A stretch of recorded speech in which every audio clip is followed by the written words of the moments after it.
तो भैया विश्वामित्र जी महाराज भगवान श्री राम को लेने के लिए अयोध्या में चल पड़ते हैं। सर्वप्रथम माता सरयू में स्नान किया।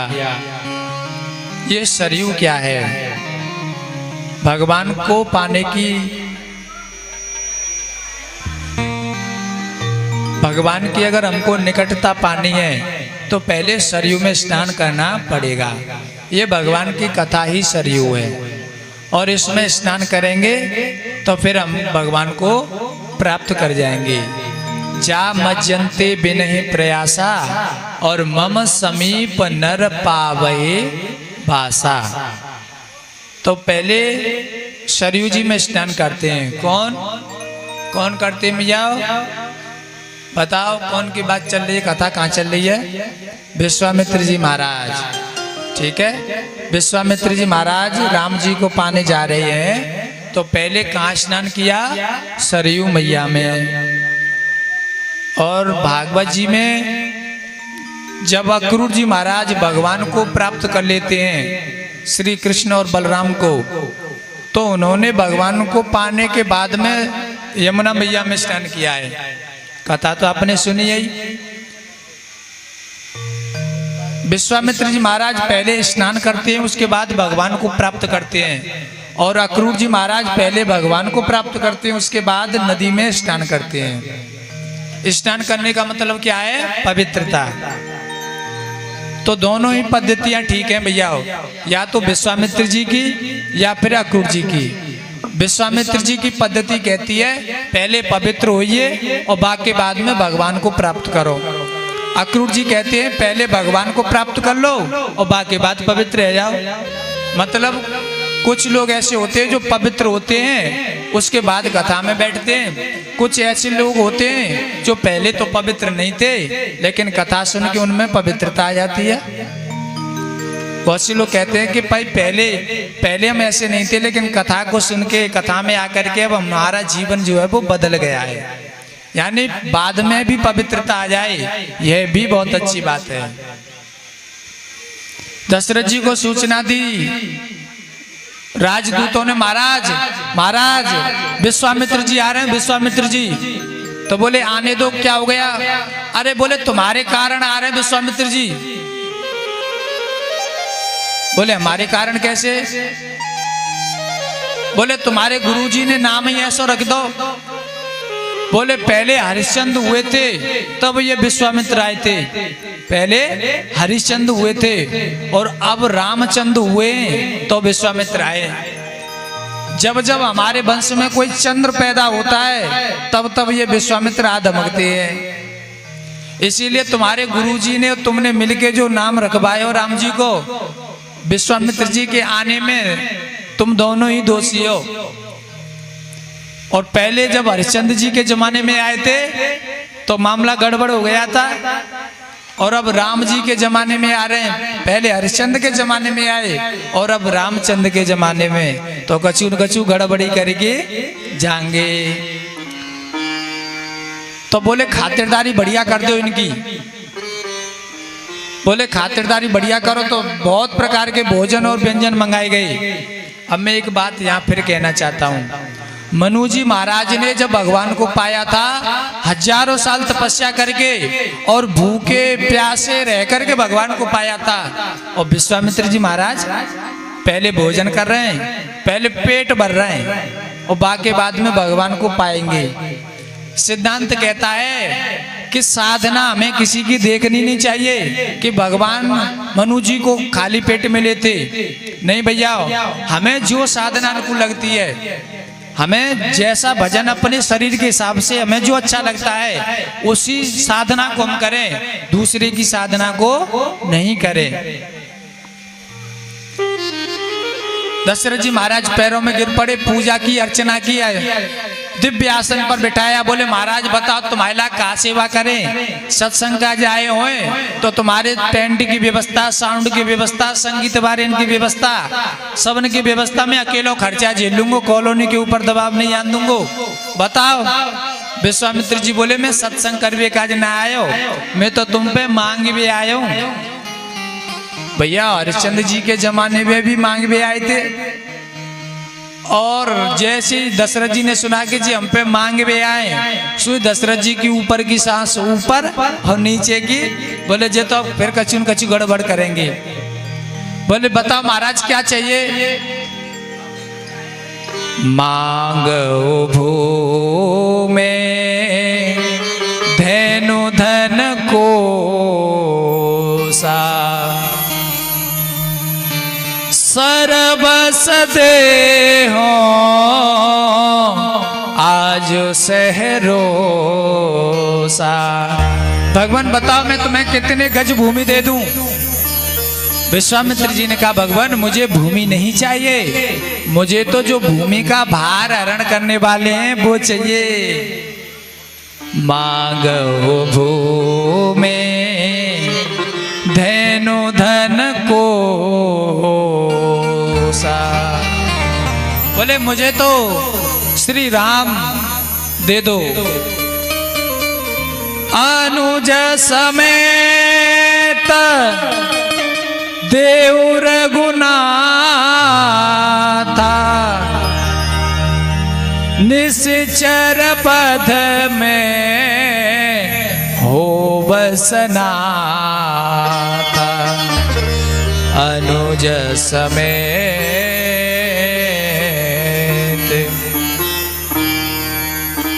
जैसे सुना दशरथ जी पैरों में गिर पड़े। भगवान तुम सारे पुत्रों को ले जाओ, लेकिन सब सुत मोहे प्राण की नाई, लेकिन राम देत नहीं बनई गुसाई। बोले लखन को ले जाओ, भरत को ले जाओ, शत्रुघ्न को ले जाओ, पर मैं राम को नहीं दूंगा। भैया हम छोटी बेटी है तो बहुत ज्यादा प्यार करते हैं, और बड़ी बेटी हम प्यार नहीं कर रहे। बड़े छोरा हम प्यार कर रहे हैं, छोटे छोरा नहीं कर रहे। बड़े वाले दामाद को प्यार कर रहे हैं, छोटे वाले को नहीं कर रहे। तो ऐसी वृत्ति ठीक नहीं मानी जाती। शास्त्र कहते हैं ये जो विषमता का व्यवहार है ये हमको नरक की ओर ले जाएगा। दशरथ जी यही बात तो कह रहे हैं कि मैं राम को नहीं दूंगा, बेशक तुम 3 ले जाओ। और एक जगह यह कह रहे हैं मोरे भरत राम दुइया आँखी। एक जगह तो कह रहे हैं कि मेरे का तो 4 छोरा बराबर हैं, और एक जगह कह रहे हैं सब सुत मोहि प्राण की नाई, लेकिन राम देत नहीं बनई गुसाई। यह बात दशरथ जी महाराज ने क्यों कही भैया? जिन्हें पता है वो लोग जानते हैं, अच्छी बात है। जो नहीं जानते हैं वो सुन लें। ये बात इसीलिए कही क्योंकि जो राम जी थे वो दशरथ जी के बेटा नहीं थे, और जो चीज अपनी नहीं है तो हम उसे कैसे दे दें भाई? अपनी वस्तु को ही तो दे सकते हैं दूसरे को, पर दूसरे की वस्तु को हम कैसे दे पाएंगे? तो ये किसके बेटा थे? राम जी। एक बार दशरथ जी महाराज देवासुर संग्राम करके लौट रहे थे, तो बीच में इन्हें एक काला पुरुष दिखाई दिया जो पीठ फेर के खड़ा हुआ था।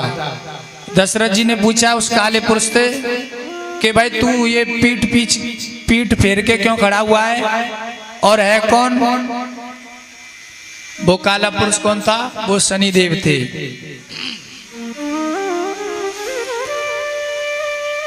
और तू ये पीठ फेर के क्यों बैठा है भाई? उस काले पुरुष ने, शनिदेव ने कहा राजन तुम धर्मात्मा हो और मैं धर्मात्मा की तरफ कुदृष्टि नहीं डालता। अगर मैं तुम्हारी तरफ देखूंगा तो फिर तुम्हारे पर बहुत बड़ा संकट आ जाएगा। दशरथ जी ने कहा तेरे में इतनी ताकत है कि तू हमें देखते ही भस्म कर देगा, क्योंकि भैया शनिदेव दृष्टि विनाशक हैं। ये कौन है? दृष्टि विनाशक देवता हैं। इसीलिए इनकी पूजा जो की जाती है वो भाव से नहीं की जाती। इनकी पूजा हम लोग भय से करते हैं, और भाव से पूजा करना अलग बात होती है, और भय से पूजा करना। बहुत समय पहले ये जो ग्रह होते थे ना, मंदिर वाले मुझे माफ करें, पहले ये जो हमारे इस मंदिर में भी शनिदेव की मूर्ति है, मैं इसीलिए कह रहा हूँ, पहले ये जो शनिदेव जी ग्रह होते थे ये हमारे गांव से बाहर होते थे, हमारे क्षेत्र से जो माताएं बाहर पूजा करने जाती थी। क्यों? कि बोले ये हमको परेशान नहीं करें, तो भय से पूजा करते थे हम इन लोगों की। पहले हम इन्हें अपने अंदर प्रवेश नहीं करने देते थे, पर आज आप लोग देखोगे हमारी संस्कृति को नष्ट करने के लिए जो हमारे प्रमुख चौराहे होते हैं ना, वहीं पर शनिदेव की मूर्ति पधराई जाती है। जहां पर प्रमुख चौराहे होंगे वहां पर शनिदेव जरूर मिलेंगे तुम्हें।